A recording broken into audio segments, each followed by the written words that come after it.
pinnacle of human perfection.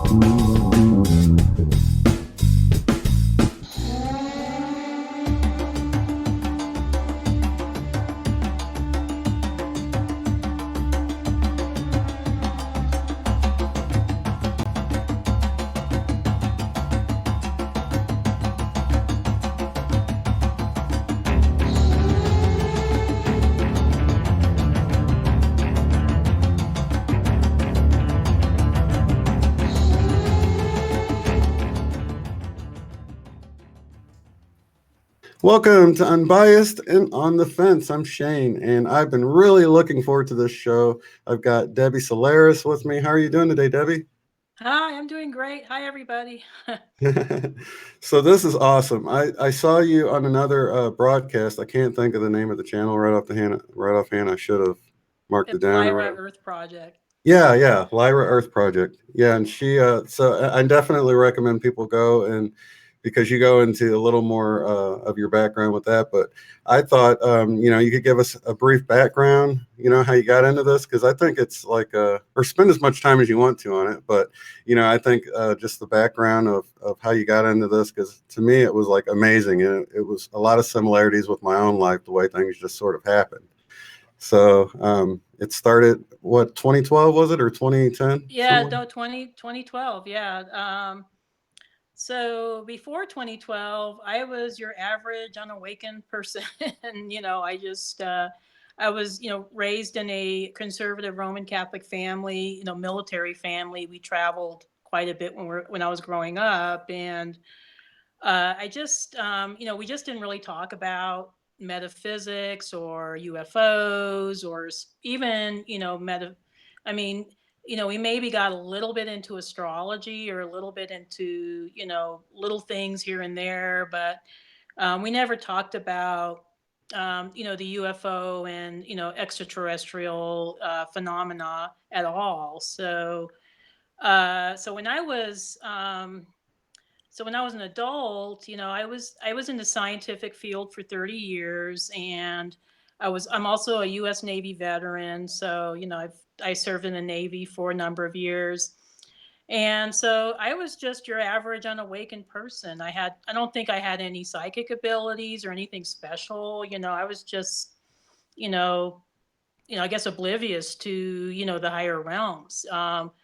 So what kind of got me, I think, curious was my husband is he's always been a UFO enthusiast. So he would always get this magazine called UFO Magazine. I don't know if it's still in publication, but this was back in the I think early 2000s, and you know I I would read some of the articles and I thought, wow, this is kind of crazy, but I was kind of skeptical. So I didn't really, wasn't sure if I really believed, in all the, in these UFOs and aliens.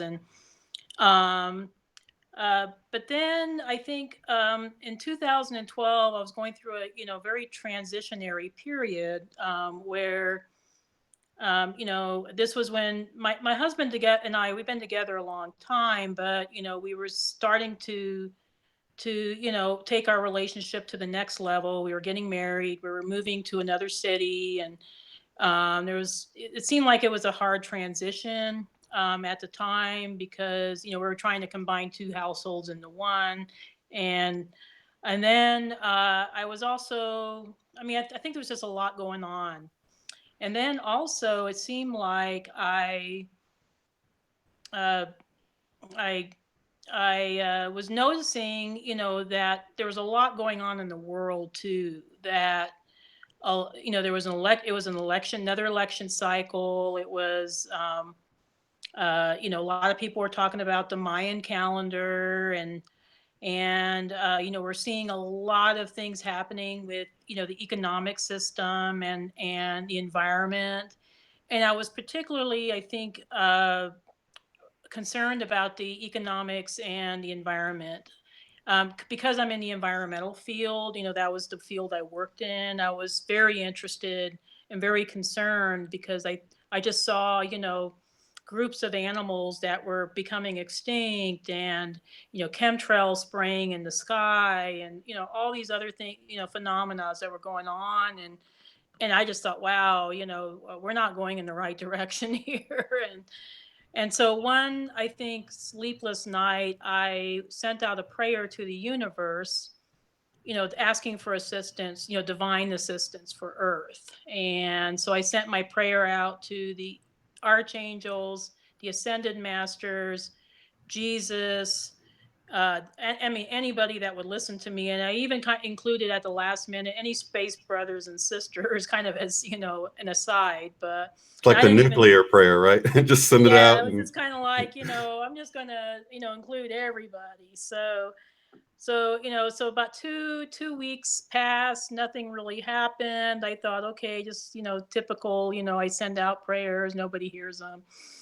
But then one night I went to sleep. This was in May 2012, and when I came back to consciousness, I realized I was not anywhere that I've ever been before. I was in the interior of a huge extraterrestrial starship, and it wasn't a dream because it was so real, Shane. It was like more real than us being here right now. It was like all the details were crystal clear.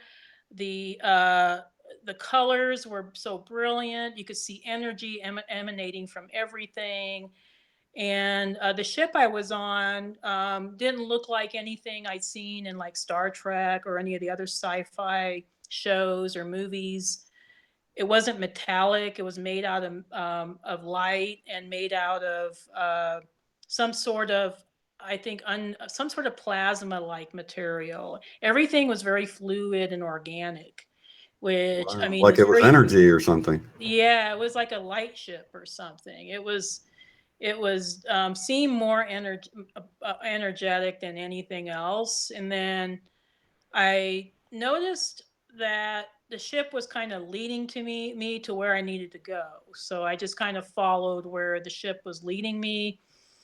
And then I found myself in a huge room with some extraterrestrial beings, and I knew they were extraterrestrial because they didn't look human at all. So they had they weren't very tall, but they were so their energy and their vibration was so bright. I had a hard time looking at them directly, so I tried to just take glances at them. And they had very large auras, very colorful auras. Uh, from what I could see, they looked like their heads were slightly bigger than ours, and their eyes were definitely very big. They did have pupils, looked like pupils and irises in their eyes, and they had kind of a. They had kind of a. They didn't look like gray aliens, though. Because gray aliens have kind of a harsh look, I guess. These beings looked very like refined. And they had high cheekbones and very refined features, and they had kind of a different skin tone. It was kind of like a bluish green, from what I could tell. So obviously I asked them, where am I and who are you, and why am I here, and they told me that they were Arcturians from Arcturus. And I think I've heard of Arcturians. I didn't really know much about them, but while they were talking to me, I noticed that I was able to communicate with them telepathically. So we weren't even really speaking in spoken language. Everything was happening through telepathy. So then, they were illustrating some of their concepts through a hologram. So I was actually inside like this massive hologram, and so they would show me like, oh, here's where Arcturus is, and they would show me like a star map, and it was in this constellation, and they would illustrate other concepts that way too. So That I is asked them. fascinating. It was very fascinating. It was the most unreal experience I think I've ever had in my life. It was um, the thing that I think surprised me is I wasn't afraid of these beings, even though, I've never seen beings like this before. And I think it had more to do with them than with me because,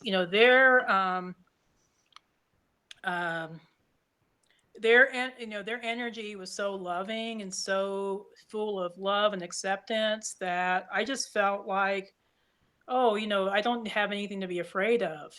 So they were, magnificent beings. And they kind of had their own kind of beauty about them. I mean, if you were to look at them, you wouldn't say, "Oh yeah, they're definitely, attractive," but I think there was something about their aura and their energy that made them very beautiful.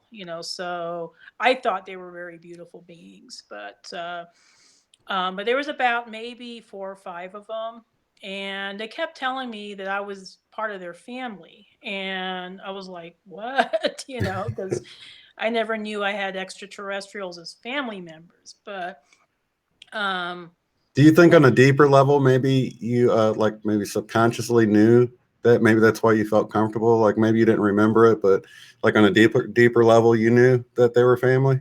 yeah, because it just seemed like, oh yeah, yeah, yeah, okay, yeah, they're right. So it didn't seem weird. I mean, at first I was a little shocked, but then I was like, oh yeah, yeah, of course.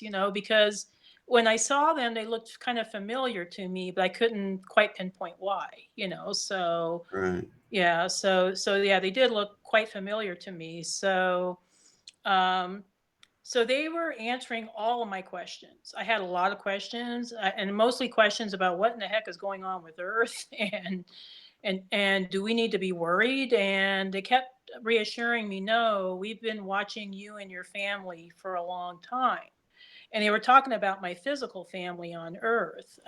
Evidently, I have a genetic connection with them as well as a spiritual one. So. Uh, and then they told me about the history of Earth. They showed me how extraterrestrials were visiting Earth in the early part of Earth's history, and how they were conducting certain visitations. The Arcturians weren't quite as involved with the Human Genome Project as the Syrians and the Pleiadians, but they did have their own little special projects. And one of their special projects was in central Italy, which is where my father's family is from. And evidently they were the ones that started the Etruscan race. And I am descended from the Etruscans because I'm from that area. So, and my family, we've had Etruscan pottery that has been passed down from generation to generation. So, so they told me a lot about not just my Earth family, but also about my Arcturian family, where I came from. And they told me that I came from a long line of Arcturian ambassadors, scientists, and historians. And that and I think they mentioned something about being connected to the records, but at the time I didn't really understand what they were talking about because these were all concepts I haven't heard about before. So I did ask about Earth's future. They told me that everything that we're seeing right now is an illusion, and that we have the capacity to create our own reality, but it's definitely our choice. And I thought, wow. At the time, I didn't really understand what they meant, but I think I understand better now. Um, but they told me that 5 times this is all an illusion, this third dimensional reality that we're in. And they said that not to worry, everything's under control. And I thought, oh, okay, and the way they said it, though, it didn't seem weird or creepy or anything like that. It just seemed like, oh, you believed them because they emanated this trustworthy essence about them. I don't think they had any reason to lie to me. You know what I'm saying? So then they showed me in the hologram a prototype for what Earth's future could possibly be like. and it was absolutely magnificent. They had houses that were integrated into the environment, so you couldn't even tell they were a house until you came upon it. And it was like, oh yeah, I guess what I thought was a bunch of trees is actually a residence. And then each house had their own free energy device that powered the house. They had their own greenhouse. It was kind of like an octagonal shape that people can grow their own food. People didn't even use vehicles anymore. They would teleport themselves. This was a highly advanced society. People lived mostly in small communities. You didn't see the big cities anymore.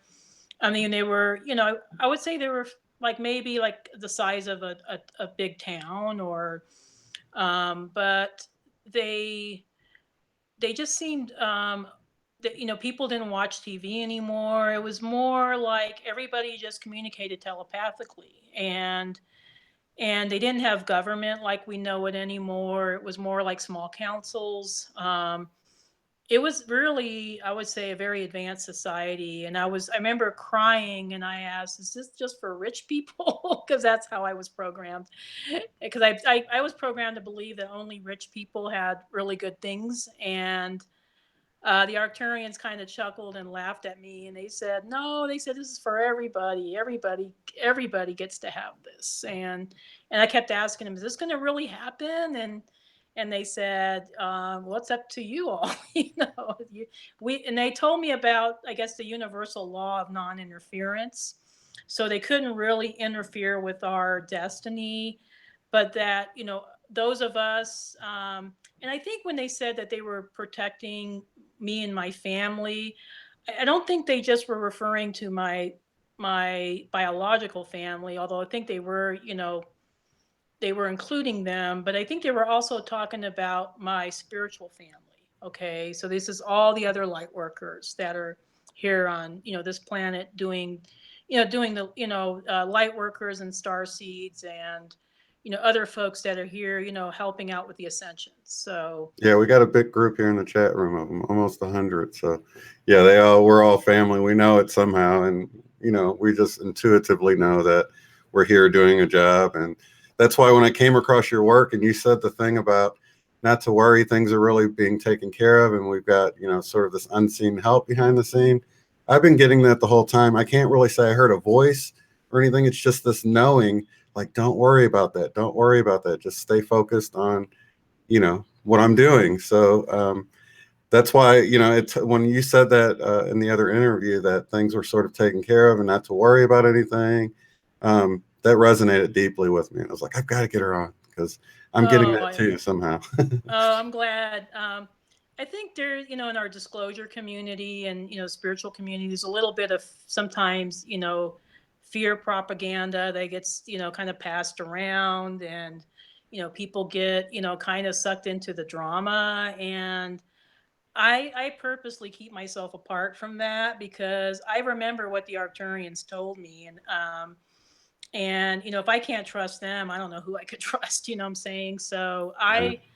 I really, really believe that if we stay focused on our own evolution, our own ascension process, we're going to do just fine. I mean, and it seems like from what I've noticed, especially late, in the last few months, it seems like time's moving a lot faster.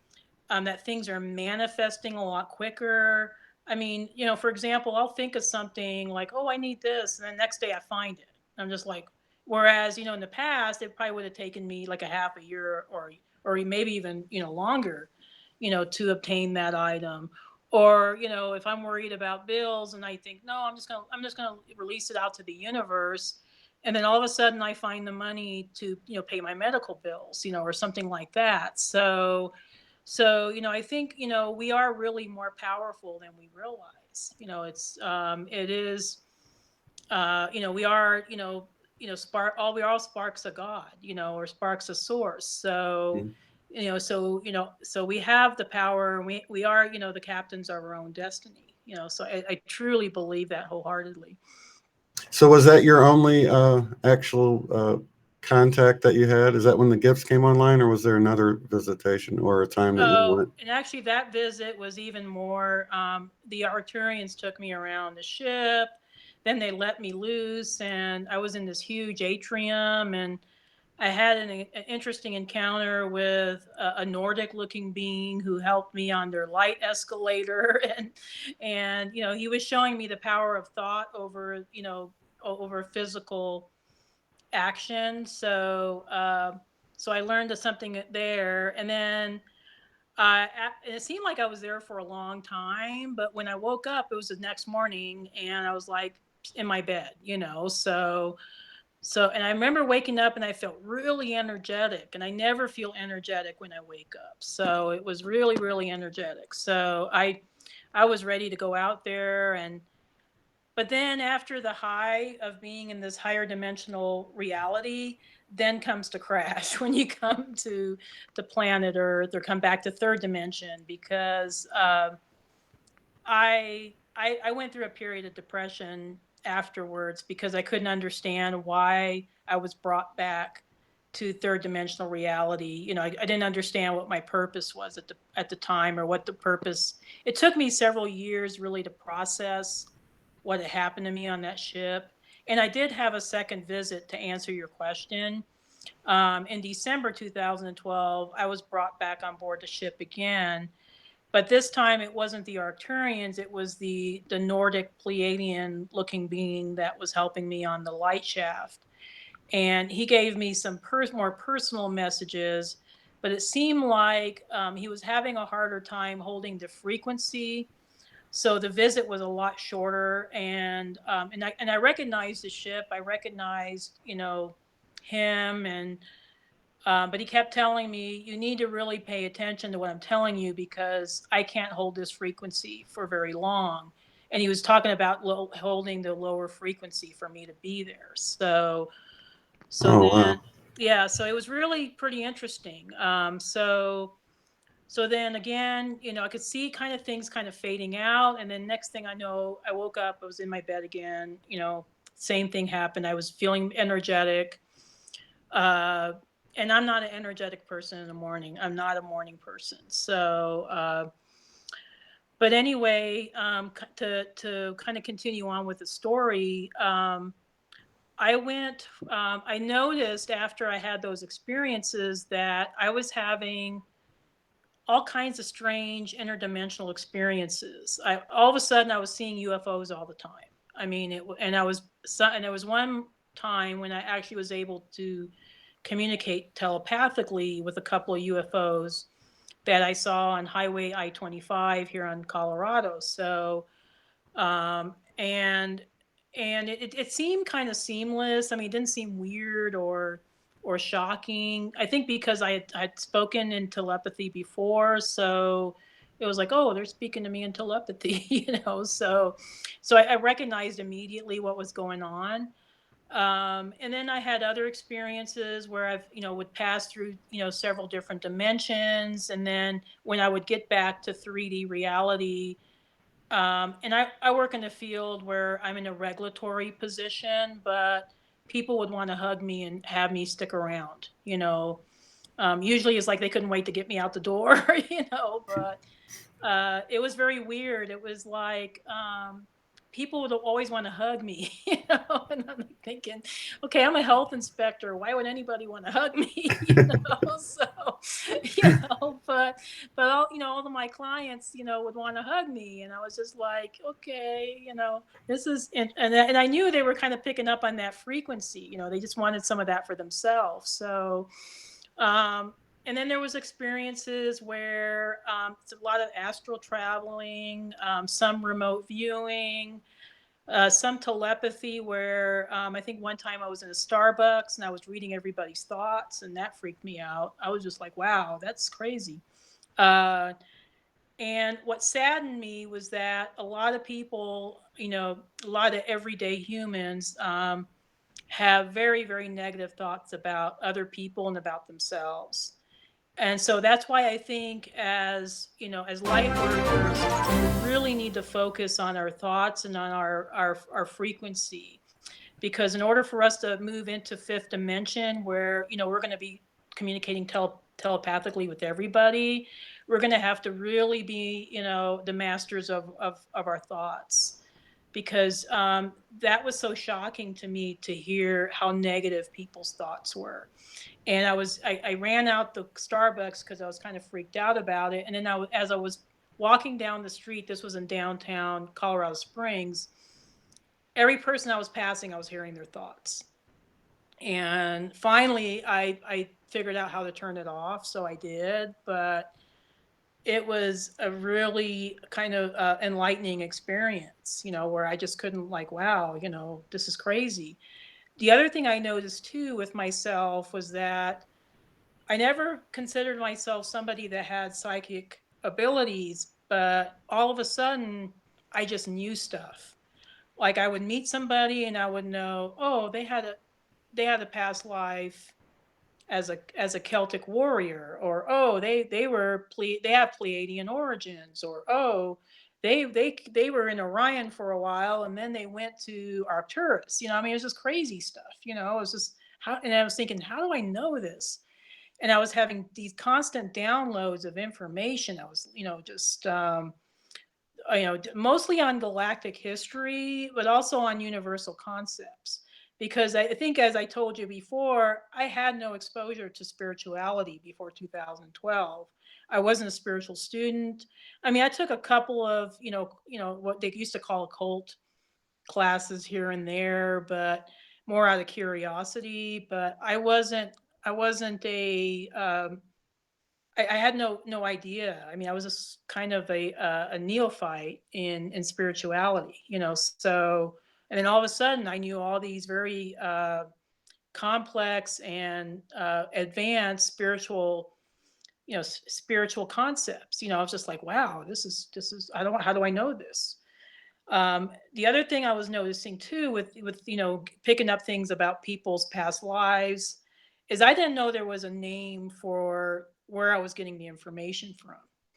So It was like you were really a layman when it came to, you like started having these gifts, but you didn't know the terminology that people use for all absolutely, of that. yeah, absolutely. So it would just kind of come, and I was just like, okay, where am I getting this from? And then I was connected with people that were able to help me, sort things out. And, they told me, well, it sounds like you're accessing the Akashic Records. And I said, well, what's the Akashic Records? And then it was explained to me what it was. And I was like, oh, isn't that kind of like what they call the Book of Life in the Bible? I went to a Christian college. So, I took some courses in, biblical studies. So I thought, oh wow, that must be the same thing. And so I decided at that point, okay, I need to know the terminology. I need to know the right process. So I went through three levels of Akashic Reader training, and I am certified in doing Akashic readings, and I've been doing it now for about 2 years. And at first, nobody knew what Akashic readings were. I mean, it was that 2 years ago, I couldn't even give away an Akashic reading, for free. Now it's like, people are seeking me out all around the world, so, I have clients, in many parts of our planet that are contacting me for readings. So I feel very blessed and honored to work with, all these beautiful souls. So, That's amazing. So it's almost like your gifts came online or mhm. began to come online, and you really needed to go take the class just to figure out what to call everything and what was happening to you already, right? Instead of the reverse, where you're like sort of trying to awaken some gifts. So you go take a class, you kind of did it the other way around, right? Yeah, exactly. Yeah, I already. I mean, after the first, Akashic Reader, a certification level, I was already doing readings because I was already doing them. But I just wanted to know the correct process, and it helps to have the certification. I mean, I think it just gives you, I mean, at least it gives me that sense of, oh, okay, I know what I'm doing now. So I'm not taking stabs in the dark kind of thing. But and there is a process to doing an Akashic reading. It's I think everybody has their own style, but I think the basic process is the same. So it helped you sort of structure your gift into something where you can, so it's repeatable and dependable, I guess, right? Yeah, exactly. Yeah. I have like my own format, that I use. So I think, if you, what I'm going to be doing very, very soon, is, and this is through, and I have to thank, some of these clients of mine that have so generously offered to allow me to use their recordings. But what I'm going to do is convert my Akashic recordings to video and post them on YouTube, so that people can actually see what an Akashic reading is actually like and how much information you get. A ton of information from an Akashic Records reading. And it is literally the most comprehensive and detailed reading that you'll probably ever have. And it encompasses, not just, star origins or past lives, but we also get into, who you truly are as a soul, what your soul mission is, what was your soul lessons, what are some lessons that you'll need to, to conquer and to, to process through still.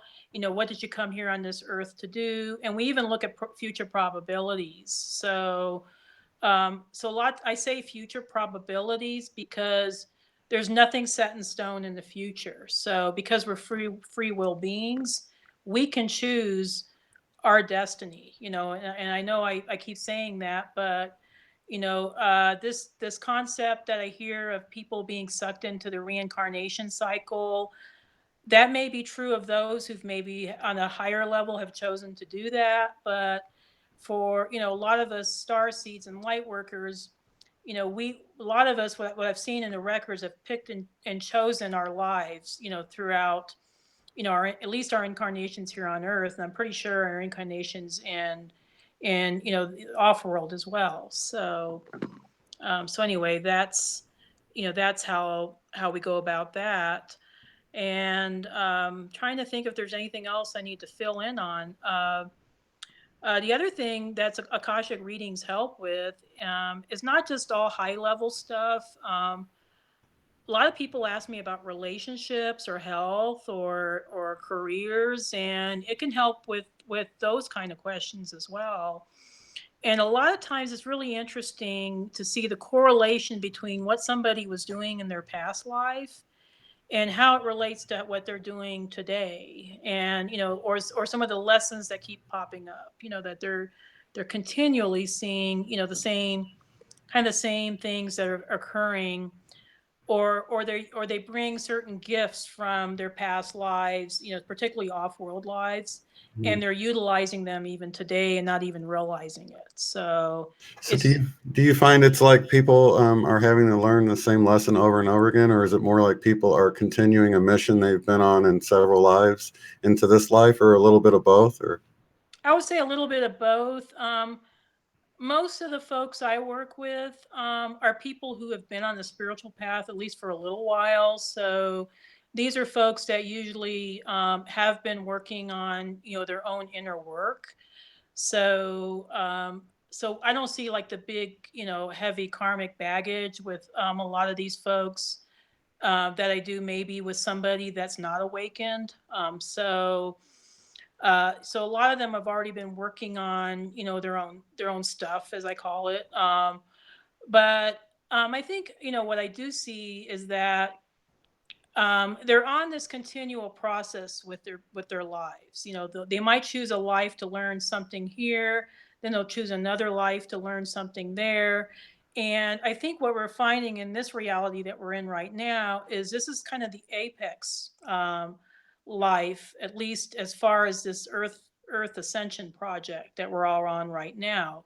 So a lot of us are bringing together all the gifts and all the, lessons that we've learned in prior lives, and we're being called to utilize them in this life.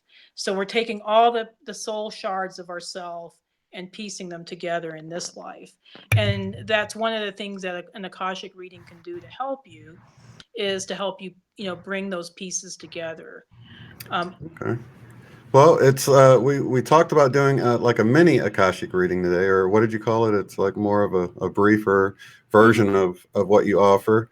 To do it live on the air, I have no idea what this is going to bring up.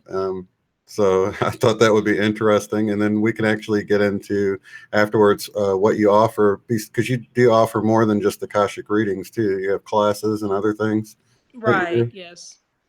All Okay. right, We'll go ahead and get started. all right. So really, all you took was you just took my first, middle, and last name, and then my birth date, and That's all I need. Yeah. And I am connected with you. So how this process works, and I'll just, just for your education and the education of your viewers is I do what is called a divine heart triangle. So I'm going to connect my heart chakra with Shane's, and the energy then connects back to source. So it keeps the vibration between Shane and I very high.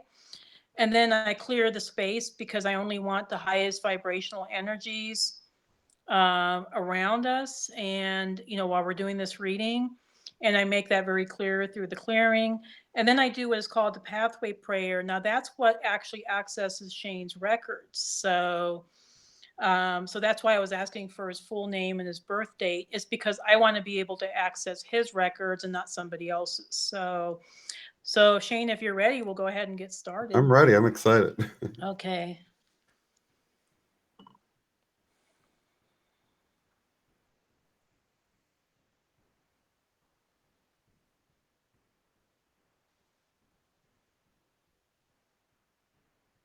Only the highest vibrations of love and light can be in the space and all objects in the space for the highest good of Shane Cornell Robinson and myself. For this reading today, all other energies must leave now. I call in the highest level of the divine that knows that love is the power and the truth from which we read, the highest level guides and angels of Shane Cornell Robinson and myself to help us with this reading.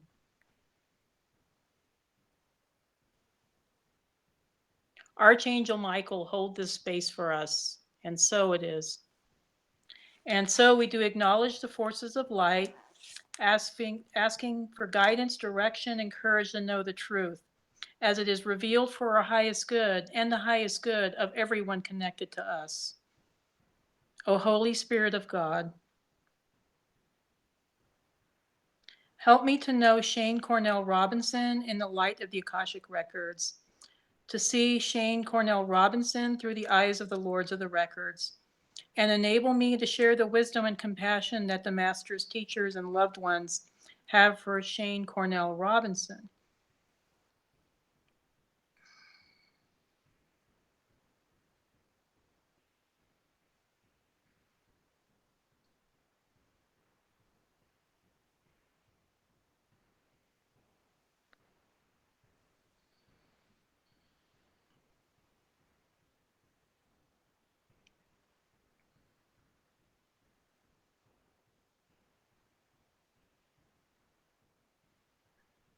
Okay, the records are now open.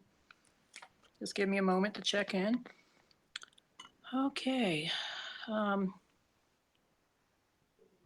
okay, Shane, I'm seeing actually uh, you're you're an old ancient soul. Let me say pretty ancient. I'm seeing incarnation and initial incarnation was actually Vega.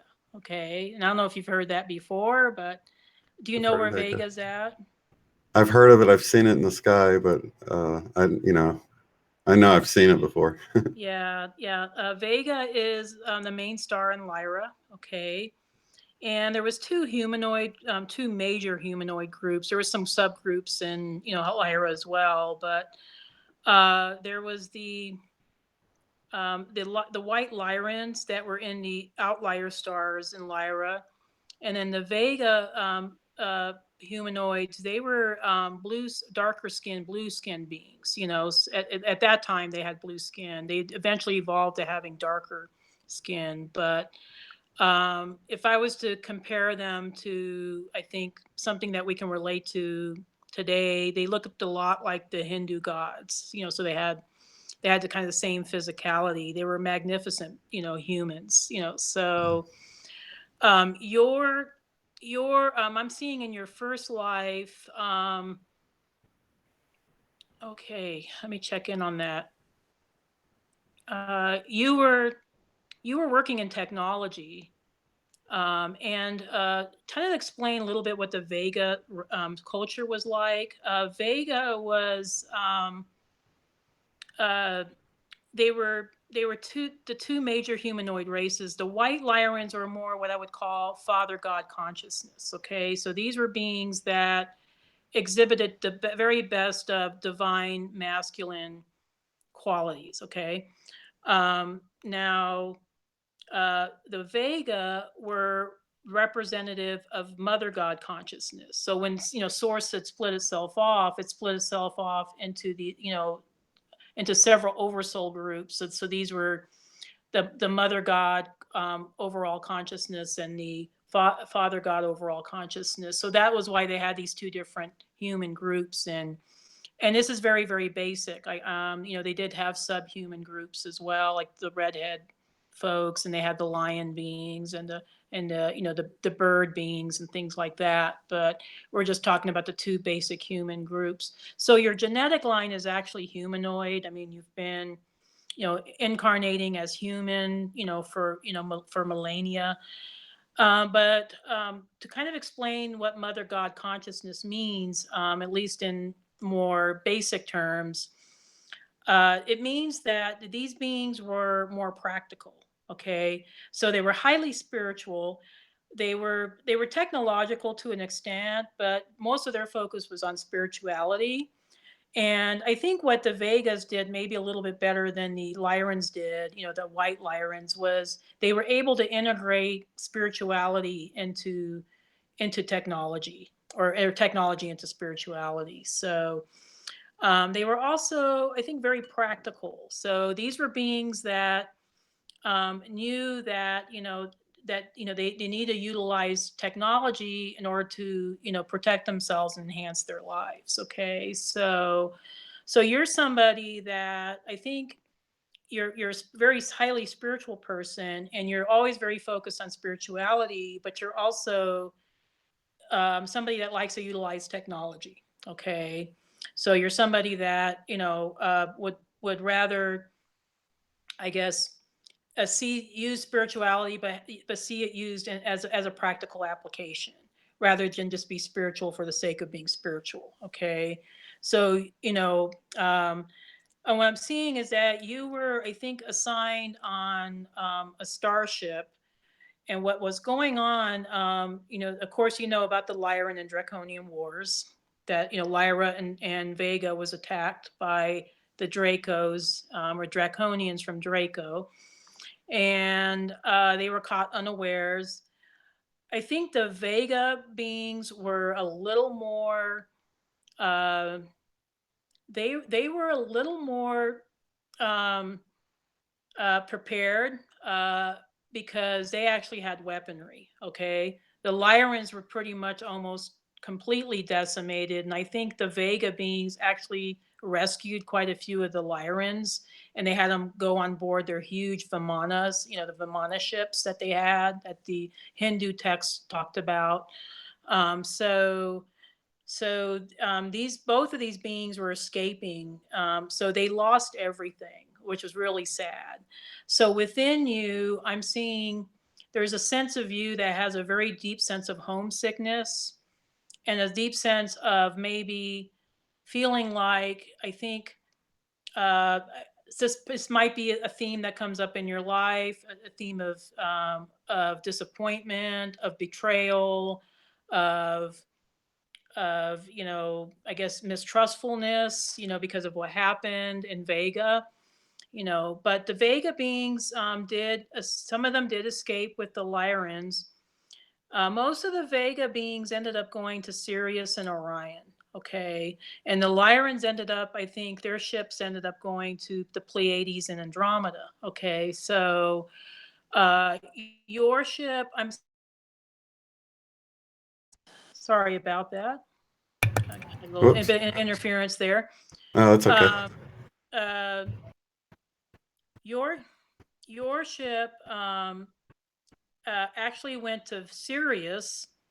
So you spent, I would say, several lifetimes in Sirius, but I'm also seeing you spent some lifetimes in Orion as well. Okay, so you've been on several different star systems. So when I look at your auric field, you have kind of a Vega, Sirian, Orion-esque, aura about you. Mhm. And I usually see this through my third eye. So when I look at people, even if I'm looking at somebody without doing a reading for them, I can usually tell pretty quickly where they're from. That's just kind of a quality that I have, I guess. But getting to you, you've been working in technology for quite a long time. But you've always been somebody that's been highly interested in the spiritual as well.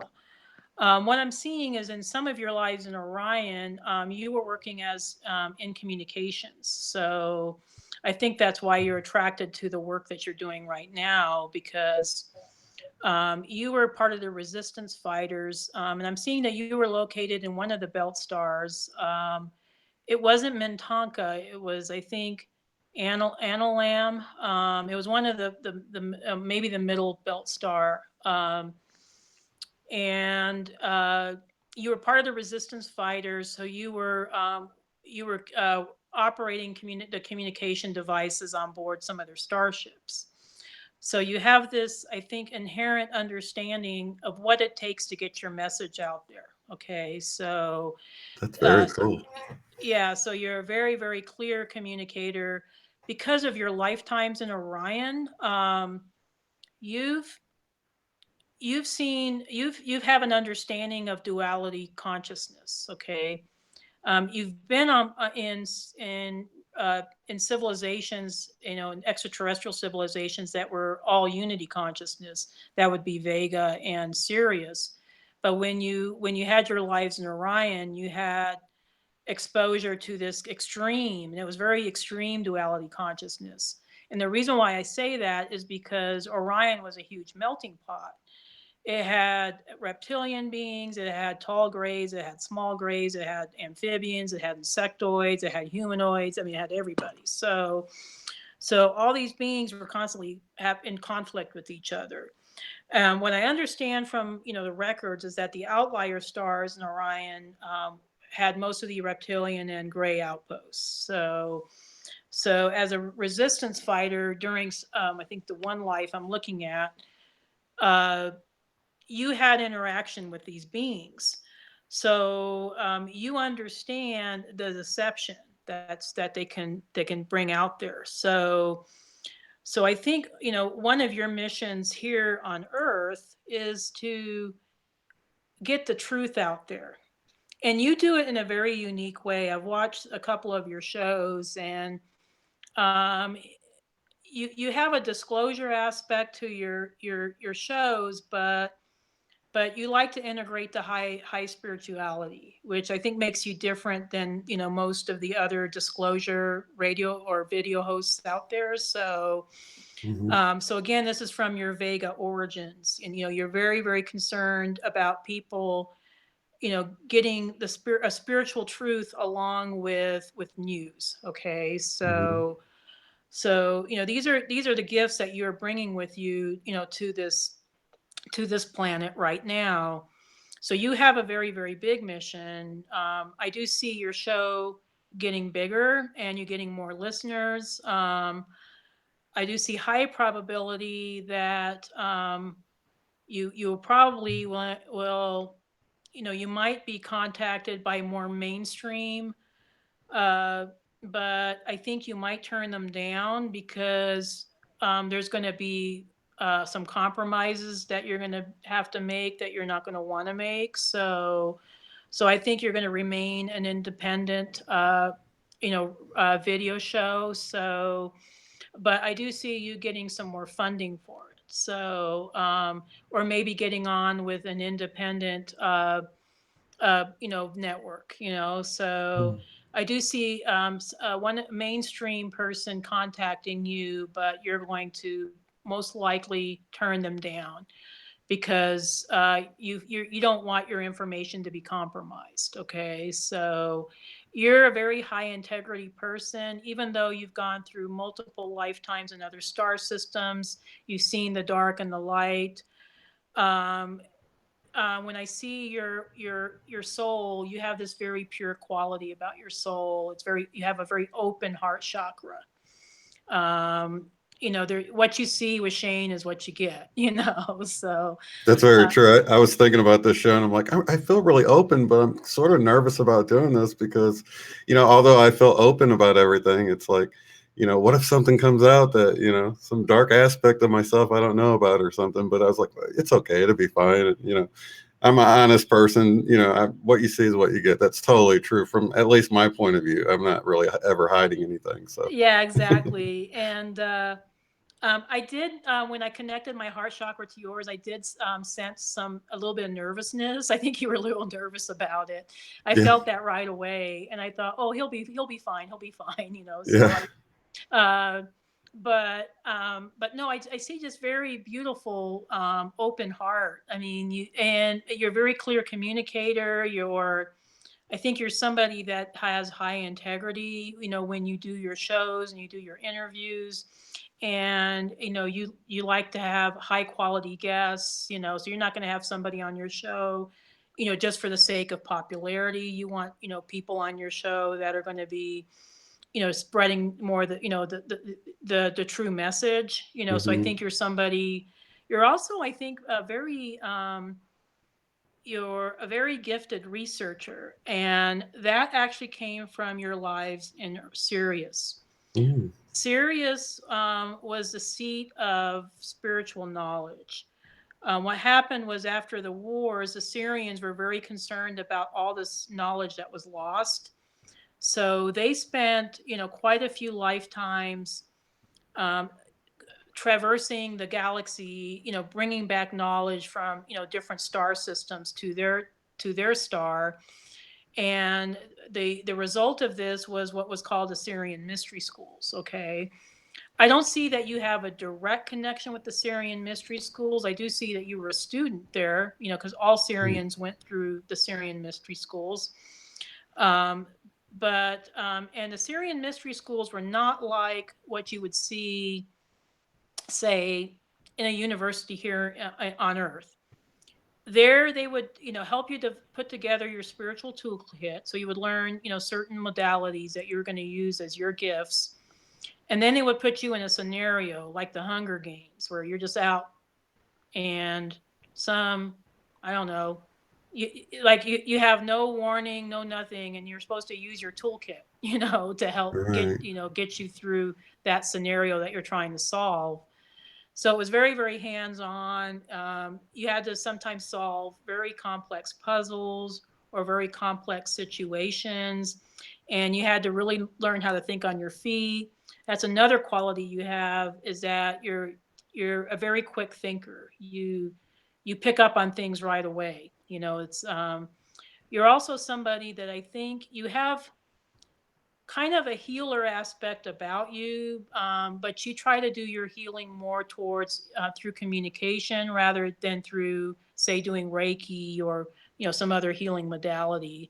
So you're trying to heal the masses, not trying to heal one on one. Okay, so That's that's very true. That's wild. And it's like I know once you said it, I realized it. I was like, yeah, I guess I kind of am. yeah, yeah. So basically, so what I'm seeing here is that um, I think you and I actually knew each other in a past life too. I mean, I'm not a Syrian starseed. I'm actually Arcturian, as I had connections with Arcturians, um, but I sense that you and I have worked on some projects before. Because when you contacted me, I was like, oh, I know him. I just felt this familiarity, and Yeah, I felt the same thing watching you. That's yeah, I just wild. felt like very comfortable with you, and I'm what you would call your true introvert. So, and I'm not somebody that I think. I mean, it takes me a while to get to know people, but with you is like, oh yeah, I know Shane. Right. So let's check in to see what life that was. I'm kind of curious now. Okay. I actually see a Lemurian incarnation here on Earth. You and I were on the same Lemurian project. Okay, so Oh, wow, that's so cool.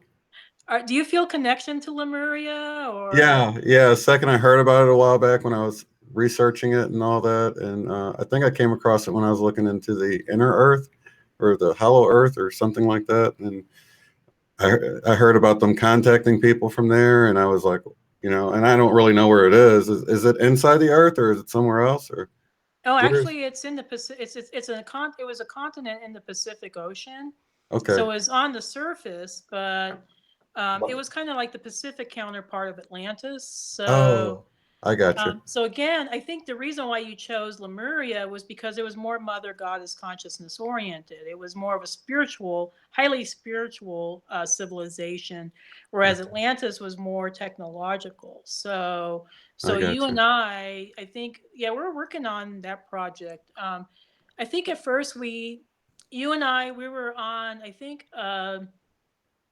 it was kind of an ambassadorial mission to Earth, and there were certain folks that were chosen to go on a starship to visit Lemuria. So we were actually extraterrestrial in this, um, and it was me and a couple of Andromedans, and yourself, and some representatives from the Pleiades, and some representatives from other star systems.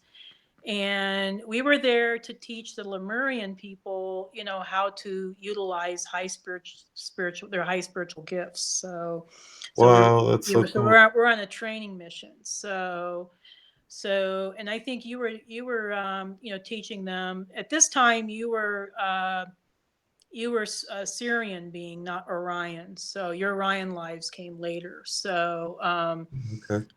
So that was our first connection with each other. So I'm happy to be doing work with you again. Yeah. What a great Yeah, reunion. yeah, I know. Are you actually able to see who I'm in contact with now? Like you said, you are actually in contact with the Arcturians. I know I'm in contact with someone now, like in an unconscious level, or I get information and downloads. Are you able to see that, or is that Oh, too big of a? absolutely. I try to connect people with their guides when I do these readings. What I'm seeing for you is actually quite a few Vega beings. Okay. And I see some Syrians. I don't see a whole lot of Orion. I think an Orion, I don't think you wanted to keep contact, with the beings there. Although you did have some really good family connections in Orion, and some of the Orion culture were they were very community, oriented. So, and I think that's another carryover from that life you brought with you, along with the communication. You're very community oriented. You're doing this work in order to build community and to connect everybody with information and with each other. Very Um, true. Yeah. but the other thing I'm seeing is, with your guides, is a lot of Vega beings. So when I look at them, they're huge. I mean, they look like big human, like giant blue beings. They have blue skin, very beautiful beings. If you can imagine like what Krishna's like, that's what they're like.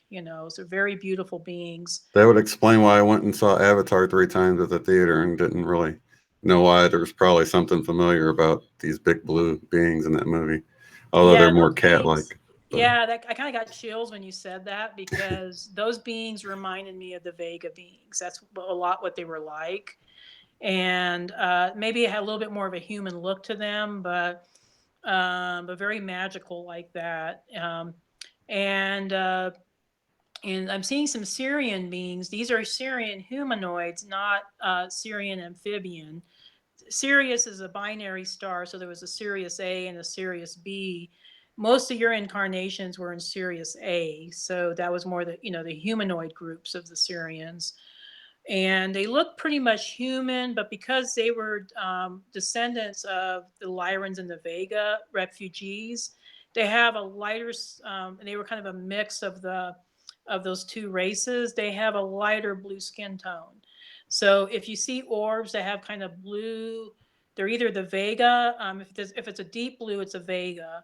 If it's an orb or a flash of light that's a lighter silvery blue, it's Assyrian beings. So Oh, okay. yeah, and the cool thing about having an Akashic reading is a lot of times folks, after they have an Akashic reading, they start having massive downloads. They'll start having old soul memories, flooding back.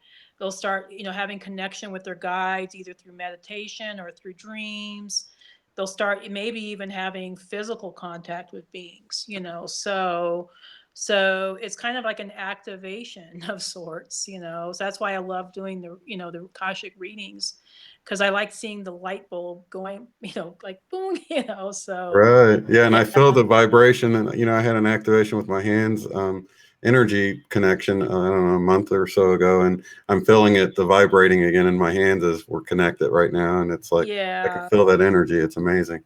Yeah, I'm bringing in the energy from your ancestors, there, and your guides. Your guides are giving me information as we're talking. So, um, I do see quite a few Earth lives, though. You had, I would say, probably more off-world lives, but you did have, a fair amount of Earth incarnations. I wouldn't say hundreds, but you had like maybe 20, 25 Earth lives.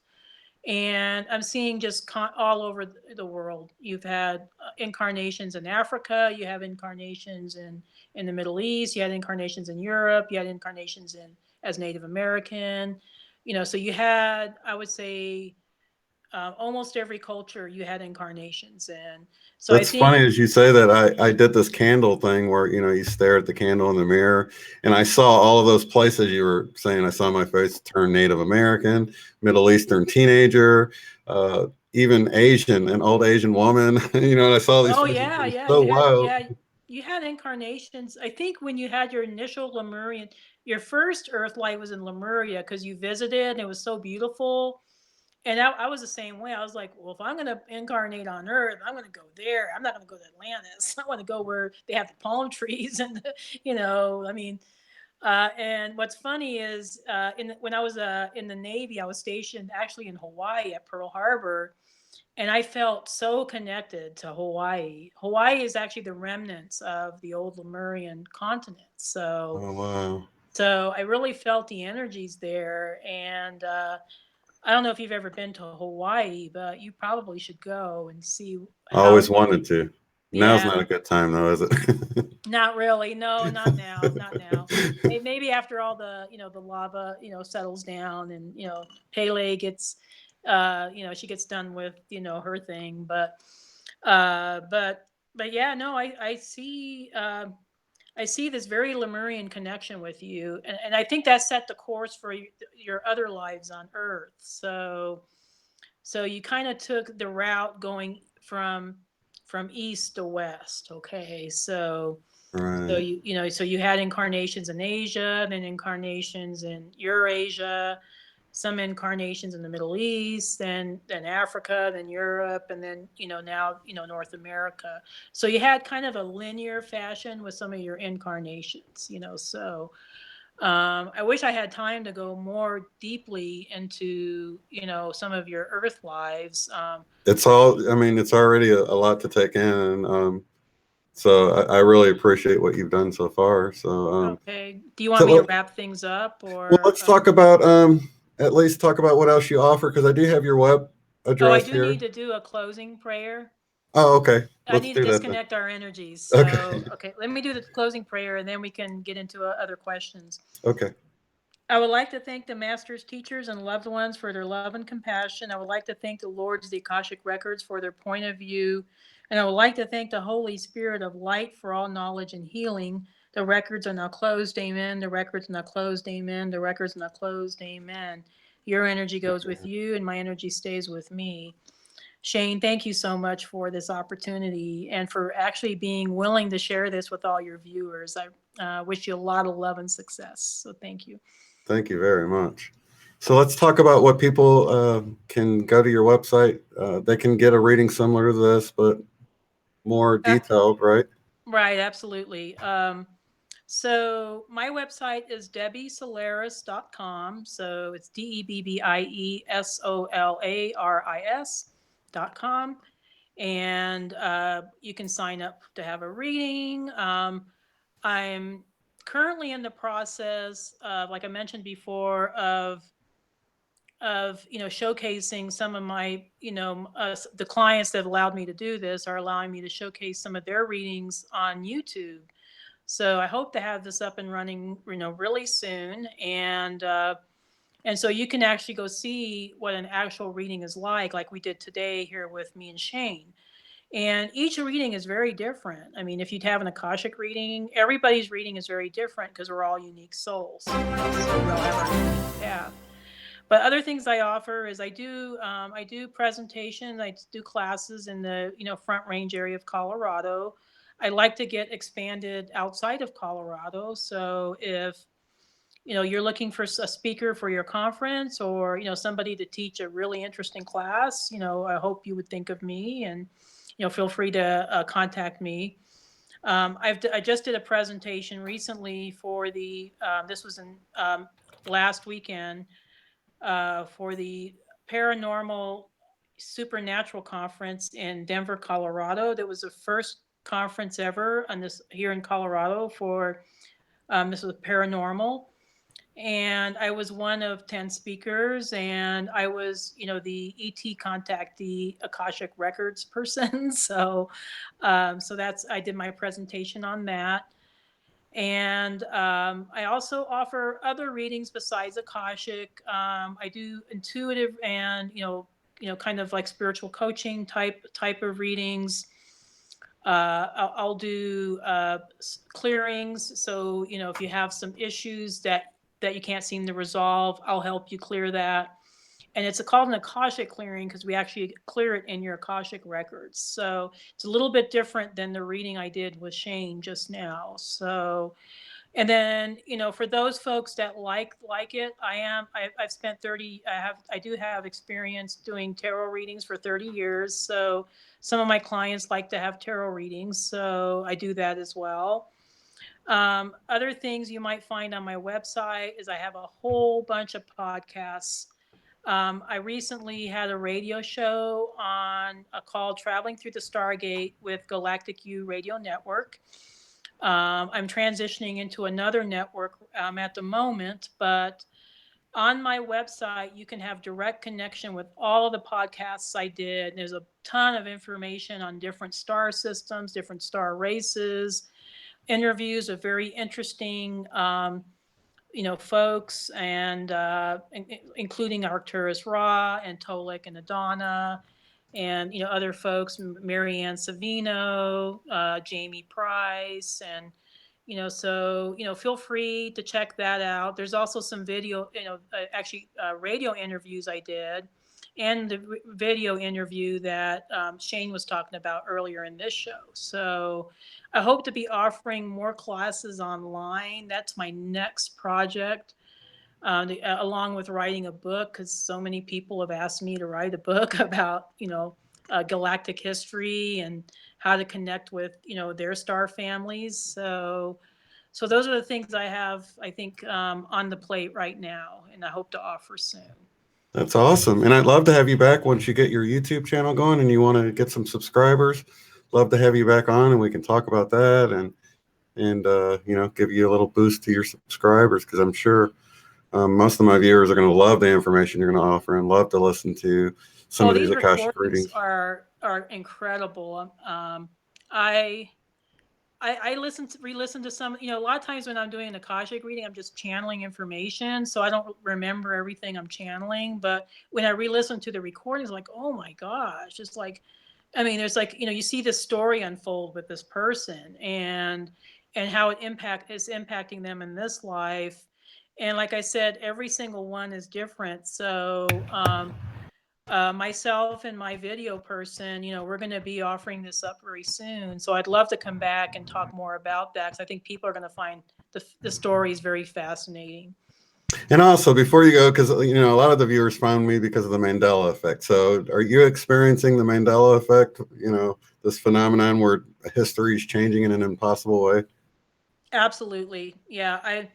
And when I go into the records, I see timelines shift and change. So I think I'm somebody that's, I think, very sensitive to that. So I know you and I talked about the silly Sinbad movie, Shazam. Yeah. How I remember watching that in the 80s, and now nobody knows what that is. And Sinbad is claiming he never did a movie called Shazam, but I remember watching it. There's other Mandela effects too. I can't really pinpoint any other specific examples, but I just noticed that things seem very different. I don't know. It's just very, and I think and this is something I saw on the record, and I'll share this with you and your viewers. But my understanding, I looked into records, and I think originally we were on this timeline where the Earth was going to end with some catastrophic event, and what was going to happen was that there was going to be solar flashes that were going to burn, the layer of the ozone, and that Earth was going to get so incredibly hot that everything was going to start burning up on Earth. So this was like solar or global warming to the extreme. And I was crying when I saw that because I thought, oh my gosh, is that the time? So I asked my guys, are we still on that timeline? And they told me no, that timeline shifted. We're now on a different timeline. So I've noticed that even in my own personal life, things have changed around me. It's like, uh, our realities have changed. And it even seems like the environment has changed. Like things are brighter. It almost seems like we kind of shifted into a higher dimension already because it seems like things are a lot brighter and a little bit more details are a little bit sharper when they're Hmm. not doing all the chemtrail spraying. I've Okay. even noticed the leaves seem shinier, more reflective, like leaves on a tree seem, because they'll be like glistening in the sunshine now because they have like a shine to the leaf that is a little bit brighter than it used to be. So I've noticed these things too, you know. Yeah, absolutely. And I've noticed the sun seems really bright. I mean, I've never remembered the sun being so, I mean, it's like really bright. And I wonder sometimes if all the chemtrail spraying is being conducted in order to keep us from connecting with that higher level energy. Yeah. So it's like almost like that, that fog, just to kind of keep our vibrations low. So yeah, I have seen things shift and change, and I believe in Mandela effects. I definitely think they're happening. So I hope that answers your question. No, definitely. And as far as events go, don't you feel like we're kind of going through events all the time? And instead of it being like one single event, it's more of a series of events as we progress into a higher dimension. I see it as being a series of events. What the records showed me was a gradual, a gradual evolution towards ascension, not like just one big huge event. So there's like a lot of little mini events that's been happening. Like and I think if we had like one big event, it would just be a shock to our systems. I think we have to kind of be gradually activated to have our DNA adjusted so that we can take in, higher level frequencies, so um, I think a lot of what we see, like on the news or like especially mainstream news, is obviously false news because I see people actually shifting for the better, not for the worse. So I think a lot of what we see on mainstream TV is very exaggerated, or they're just outright lies or Hmm. fabricated in order to help. It's part of that keeping that vibration down. One of the things my guides told me after I had my extraterrestrial experience was not to watch TV or to watch it as little as possible. And even now I can hear like the subliminal programming, or subliminal messages. So I don't like watching TV, but anyway, as far as events, I think it's very gradual. I see us probably going through a 10 or 15-year process. Okay. So I don't see like one big, huge event where boom, we're in third dimension, all of a sudden we're in fifth dimension. It's going to be very gradual. And what I see is I don't see us necessarily going to a different Earth. I see us staying on the same Earth, but we're, going to be shifting into higher and higher dimensions. Right. So, and I think those that are not going to be able or refuse to go to shift and change into the higher dimensions will eventually be attritioned out. Okay, so they'll eventually be phased out.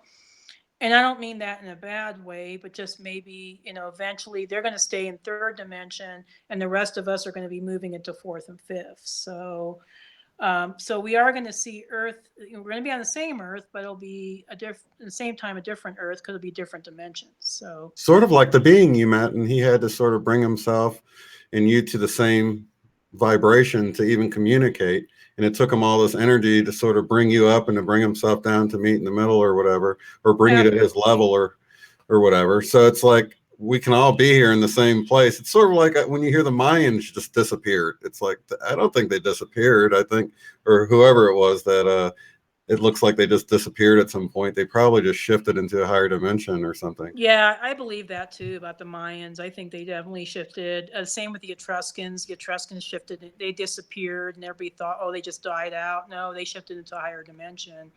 And that happened with quite a few of these unique groups on Earth. But yeah, I do. I do see. I think we'll still have interactions with those that choose to stay in third dimension. Because I notice sometimes, like, I still work a day job. I have to, shift myself into third dimension, but for me, it's very tiring to do that. And I think that's why that higher dimensional being that I interacted with was having a hard time holding the frequency, because it's harder for a higher dimensional being to hold lower frequency. And just like me, if I'm going to work and I'm having to deal with a third dimensional reality, it's really hard for me to be in that reality. So I'm currently shifting myself out of that.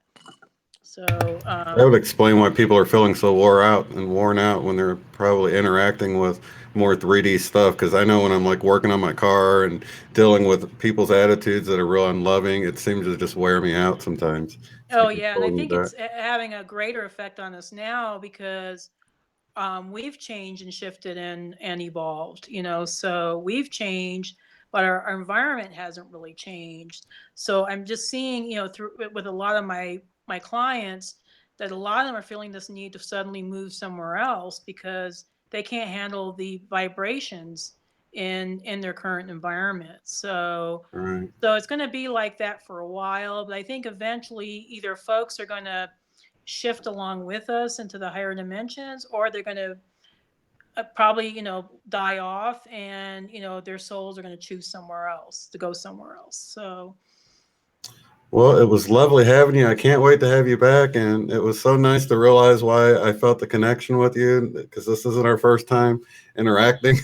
yeah, So cool. exactly. It's great to connect with the old Star Brothers. That is So awesome. thank you for having me on, Shane. This was so much fun, It really and was. I look forward to coming back again and sharing more information and more fun stuff with your viewers.